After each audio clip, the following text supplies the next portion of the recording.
Doctor Alka राय, आपको नहीं लगता कि आप खामख्वाह एक मुश्किल में पड़ गई हैं जब से आपको ये पता चला होगा सुबह से?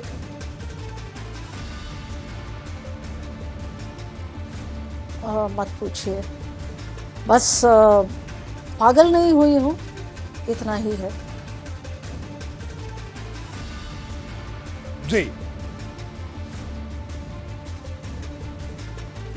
डॉक्टर अलका राय, क्या एक और आपसे सवाल मैं यहाँ पूछना चाहता हूँ। देखिए, मैं बार बार आपको कह रहा हूँ कि आप जिस तरह से बता रहे हैं कि साहब, आपने बताया कि आपने एक तरीके के डर की वजह से आपने उन कागजात पे दस्तखत किए थे और आपको नहीं पता इसका क्या इस्तेमाल हो रहा था, इस एम्बुलेंस का कैसे हो रहा था, ये तमाम बातें आपने की। हम आपको इसलिए आपके साथ यहाँ बैठे ताकि आप अपनी बात जरूर रखें, क्योंकि परेशानी में जाहिर सी बात से आप होंगी, लेकिन हम ये चाहते हैं कि आप परेशान ना हो, लेकिन कि किस तरह से हम ये बात करें कि एक व्यक्ति अपने रसूख का इस्तेमाल करता है। आपको वो याद है उस दिन क्या कुछ हुआ था, किस तरह से साइन लिए गए, क्या कुछ हुआ था, वो अगर आप बताना चाहें। एक्चुअली क्या था कि 2009 की घटना है जी। 2009 में मैं एक किराए के मकान में रहती थी। वहाँ पे उस मकान को मकान मालिक ने बेच दिया मुख्तार अंसारी के ही एक गुर्गे को, जिनका नाम उमेश सिंह था जी। और उसके बाद उमेश सिंह और उनके सारे गुंडे मेरे से डराना धमकाना शुरू हुआ, और नाम तो मुख्तार अंसारी का ही था। उनके नाम से मुझे डराया धमकाया जाता था कि आप मकान खाली कर दीजिए। अब मेरी एक ही बिटिया है, वो अमेरिका में पढ़ रही थी उस टाइम पे, और मैं सिंगल मदर हूँ, तो मैं उसका फीस भेजती थी यहाँ से ताकि वो पढ़ाई करे जी। अगर उस टाइम मैं बेघर हो जाती तो वो भी बिखर जाती। तो इसलिए मैंने पुलिस का भी सहारा लेना चाहा, मेरी कोई सुनवाई नहीं हुई। कोर्ट में भी मैं गई, कोर्ट का तो आप लोगों को पता ही है, छोटे शहरों में इतना लेट होता है कि कोई न्याय मिलता नहीं है। फिर मैं ये भी नहीं जानती थी कि उमेश सिंह हैं कौन, तो मैंने फिर पता किया कि उमेश सिंह कौन है जी। तो पता चला कि वो मुख्तार अंसारी के राइट हैंड मैन हैं, और मुख्तार अंसारी हमारे विधायक हैं। तो हमने फिर कुछ और लोगों से चर्चा की कि भाई रोज़ हमें लोग परेशान कर रहे हैं, डरा धमका रहे हैं, हम क्या करें।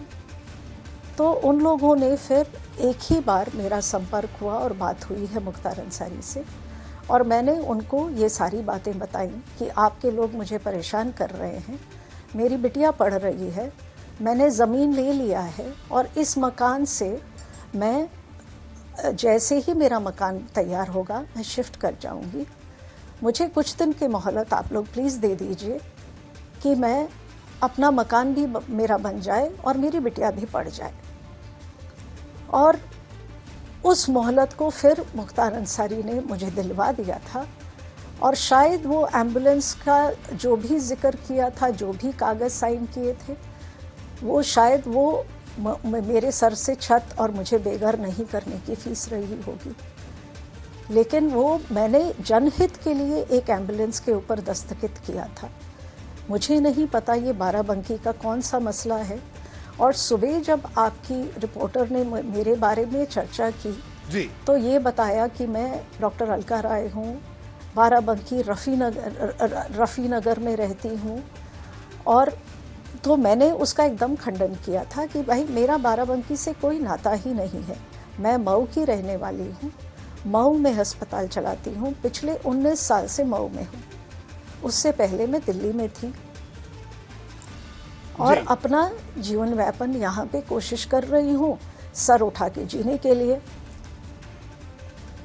जी जी ठीक है अलका राय जी, इस पूरे मामले में बिल्कुल जो भी विधि सम्मत होना चाहिए वो होना ही चाहिए, लेकिन एक संक्षेप में एक आखिरी सवाल आपसे और करना चाहूंगा कि क्या आपको लगता है कि अब जिस तरह से उत्तर प्रदेश सरकार जो कार्रवाई कर रही है, मुख्तार को वापस लाया जा रहा है, जिस दहशत का आप जिक्र कर रही हैं, क्या वो कम हुई है या अभी भी मऊ में वो है?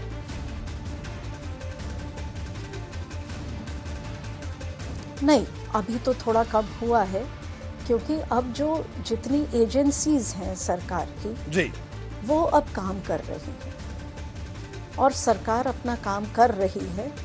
और मुझे पूरी उम्मीद है कि आप ही के रिपोर्टर ने बोला कि मेरे खिलाफ कार्रवाई होगी।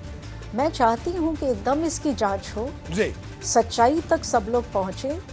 मैं जितना भी मैं आप लोगों का जो भी मदद कर सकती हूँ, मैंने जितने लोगों से आज बात हुई है, मैं एसपी साहब के पास भी गई थी, LIU इंस्पेक्टर के साथ भी मैं बैठी हूँ आज, और सब लोग मुझे अच्छी तरह से जानते हैं क्योंकि मैं एक पब्लिक फिगर हूँ मऊ की।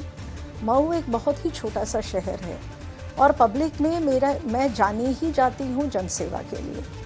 और उसी जनसेवा के नाते मैंने सोचा था कि जनसेवा में एक एम्बुलेंस आ जाएगी विधायक निधि से, तो कुछ और जनता का मैं भला कर पाऊँगी।